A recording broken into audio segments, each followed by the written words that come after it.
আজকের রেসিপি হলো ঢ্যাঁড়সের দো পেঁয়াজা। ভিডিওটি স্কিপ না করে সম্পূর্ণ দেখার অনুরোধ রইল। এখানে আমি ঢ্যাঁড়স আর পেঁয়াজগুলো এভাবে কেটে নিয়েছি। কড়াই গরম হয়ে গেছে, দিয়ে দিচ্ছি সর্ষে তেল। ঢ্যাঁড়সগুলো আমি প্রথমে 2 মিনিটের মতো ভেজে নিচ্ছি। খুব বেশি ভাজা যাবে না।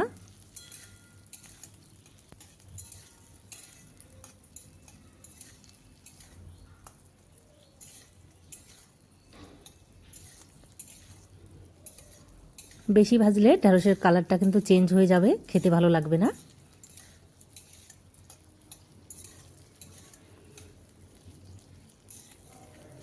দু মিনিটের মতো ভেজে নিয়েছি, এবার তুলে নেব।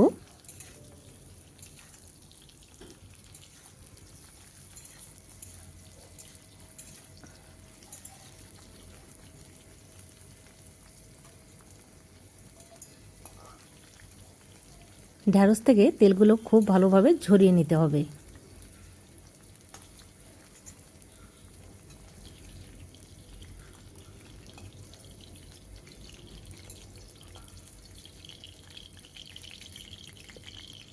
এবার এই তেলের মধ্যেই পেঁয়াজগুলো ভেজে নেব।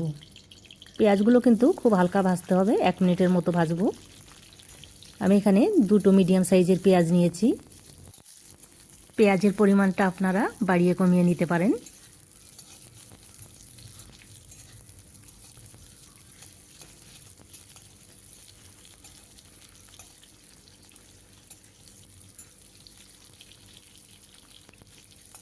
এই রেসিপিটা আপনারা একবার ট্রাই করবেন। একবার বানালে কিন্তু বারবার বানাতে চাইবেন। পেঁয়াজগুলো আমি 1 মিনিটের মতো ভেজে নিয়েছি, এবার নামিয়ে নেব।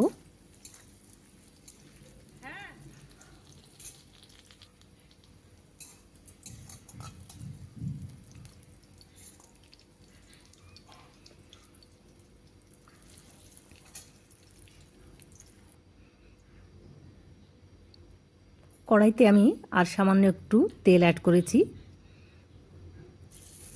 এবারে দিয়ে দিচ্ছি পেঁয়াজ কুচি। এখানে আমি বড় সাইজের একটা পেঁয়াজ নিয়েছি। পেঁয়াজগুলো আগে খুব ভালোভাবে ভেজে নেব।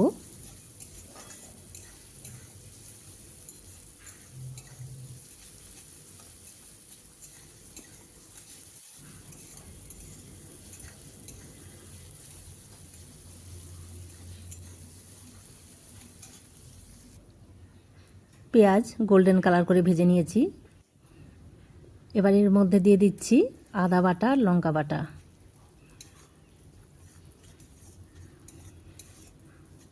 আমি এখানে কালারের জন্য শুকনো লঙ্কা ব্যবহার করেছি, আপনারা চাইলে স্কিপ করে কাঁচা লঙ্কা ব্যবহার করতে পারেন।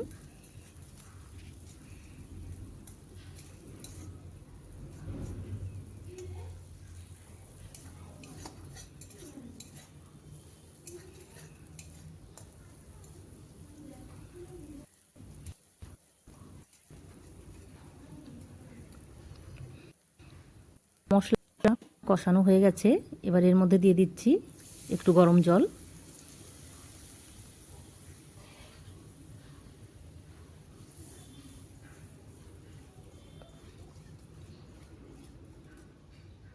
পেঁয়াজ কিন্তু খুব ভালো করে কষাতে হবে, নাহলে কিন্তু রেসিপিটা খেতে ভালো লাগবে না। এবার এর মধ্যে দিয়ে দিচ্ছি আমি জিরে গুঁড়ো, পরিমাণ মতো লবণ,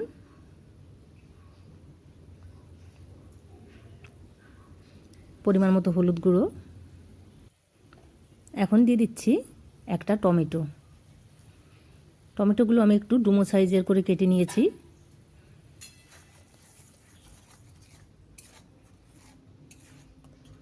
এই মশলাগুলো আমি আরও 5 মিনিট খুব ভালোভাবে কষিয়ে নেব।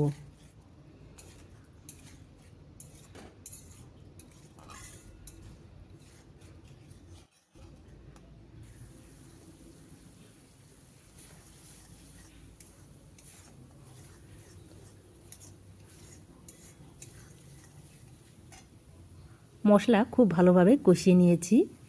এবার দিয়ে দিচ্ছি 1/2 চামচ গরম মশলা গুঁড়ো।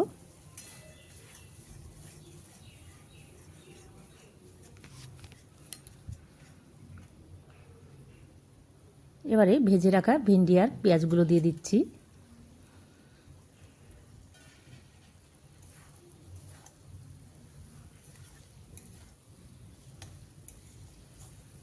এই রেসিপিটা একবার বানালে আপনারা বারবার বানাইতে চাইবেন।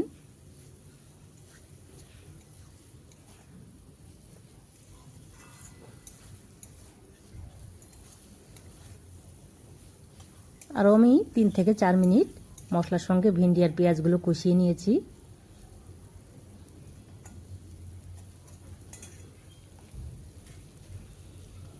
এবারে 3 থেকে 4 মিনিটের জন্য আঁচটাকে একদম মিডিয়ামে রেখে ঢেকে দিচ্ছি, তাহলেই কিন্তু রান্নাটা হয়ে যাবে। রান্নাটা কিন্তু খুবই সহজ, কিন্তু খেতে দুর্দান্ত লাগে।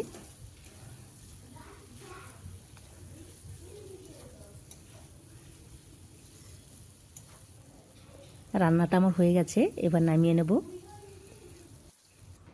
ভিডিওটি আপনাদের কেমন লাগলো কমেন্ট করে জানাবেন। ভিডিওটি ভালো লাগলে লাইক, শেয়ার, সাবস্ক্রাইব করবেন।